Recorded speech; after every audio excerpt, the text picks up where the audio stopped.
بې خونده زندګي وایس خندا ورپکې نه وه په داسې چامینوم چې وفا ورپکې نه وه دنیا ډېره ښایسته وه نعمتونه پکې ډېرو خو خوند یې ځکه نه و چې وقا ورپکې نه وه ګودر ته ډېره پېغلې و روانې مازدیګر کې قسمت ته زما ګوره بس لیلا ورپکې نه وه کتاب مې د حکیم لقمان په زور او دین لوستلو زما د زړه پړخل لره دوا ورپکې نه وه خو سامرمني د چا دپاره په ځان سختې تېرولې خو بیا هم د مخروج جانان رضا ورپکې نه وه. السلام علیکم ګرانو کتونکو، ستاسو د بیرور جابرشاه درویش یم پروګرام دی ستاسو د خوښې ښکلی مازدیګر. امید لرم چې روغ جوړ او په خیریت سره به نن راغلی یم نوښار کې نوي کلي ته او دلته کې د دې علاقې یو زلمی شاعر را سره په څنګ کې ناستې کوي نو د دې نه به ستاسو دپاره ښکلي ښکلي شعرونه ریکارډ کوو. راځئ چې میله وشو ورسره. ګرانه ملګري د ټولو نه اول خو درته د زړه نه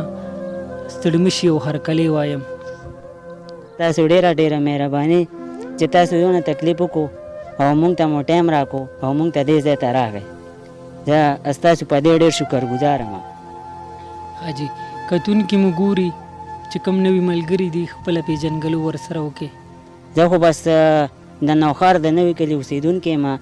او د وړوکوالي نه بس نوي کلي کې یم او د دې د پیدایش مې هم د دې ځای دی پلار نیکه باندې د دې ځای یم د نوښار د نوي کلي نوم مې حسام ارماني دی او په حسام ارماني باندې دلته یادېږم.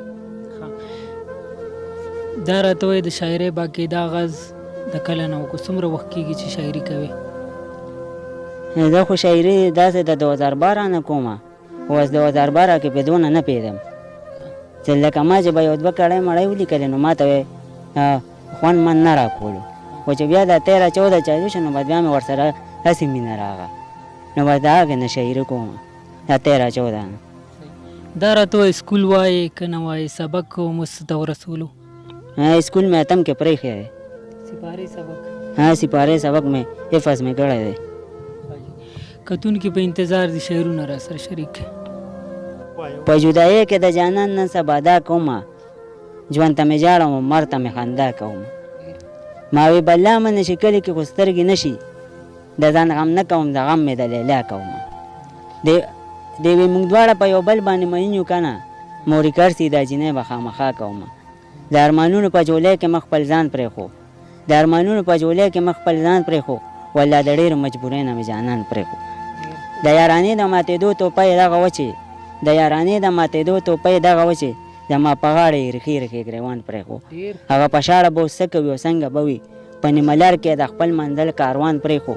زما مطلب راته د کتل اجازت نه کوي زما مطلب راته د کتل اجازت نه کوي کني قسم که مې رقیب غونته انسان پرېښو د رستخۍ په وخت کې یو ځل په شاونه کته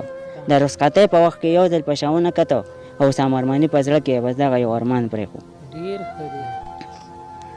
وایي ستا بې وفایۍ نه تنګ راغلی یم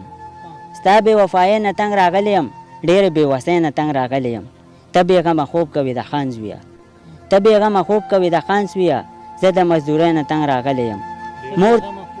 ته بې غمه خوب کوې د خان زویه زه د مزدورۍ نه تنګ راغلی یم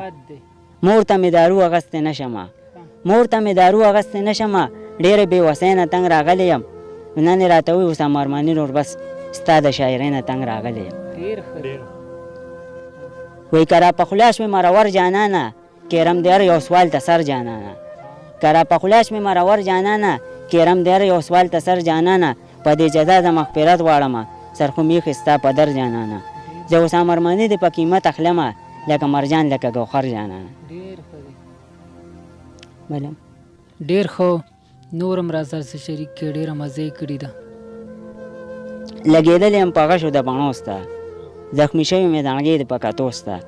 بې له تانه زه اختر ته اختر نه ویم اخترونه خو جوړېږي په راتلو سته خلکو چی کړی چې راشئ لیونی شو زه چې دې مار تېرېدمه په کوڅو سته زما زړه کې به ستا مینه کمه نه شي که څوک وکړي غیبتونه په دلو سته زه حسام ارماني درته یو دم ګوته پخله شم چې مې ولیدل خالونه په ابرو سته تا چې کم جدا د خپله ځانه د پردو په شان تا چې کم جدا د خپله ځانه د پردو په شان خورې بادوم ځکه په سر د لیونو په شان اونه کې په ما باندې باور د بې وفا شنه اونه کې په ما باندې باور د بې وفا شنه ځان باندې نظر کم اشنا د سپېلنو په شان وی ډېر یم لیواله ستا دیدن ته خو درتلی نه شم ډېر یم لیواله ستا دیدن ته خو درتلی نشم لاره کې غماز راته ولاړ دي د ازغو په شان ستا د محبت په سورنګار باندې سوځېږمه ستا د محبت په سورنګار باندې سوځېږمه اوښکې مې بهیږي خو په مخ لکه اوبو په شان بس ته اوس امرماني سره په خوله شه ته ولې ته محفل کې سترګې اړوې د غلو په شان ډېر ښه ډېر ښکلی ګرانه ملګري ستاسو ډېره مننه چې زموږ مینهوالو ته مو دومره ښکلي شعرونه ډالۍ کړل ډېر ستاسو هم ډېره مننه چې موږ ته مو دونه ټایم راکړو دې ځای ته موږ ته دونه راغی یو زه ستاسو ډېر شکرګزار یم مینهوالو یقینا چې د دې د شاعرۍ نه به تاسو خوندونه اغوښتي وي انشاءالله په بله مرکه کې به بیا ملاقات کیږي په دې سره زه جعفر شاه درویش سره د خپلو ملګرو ستاسو نه اجازت غواړم ښاد او آباد بریالي اوسئ د لوی الله په امان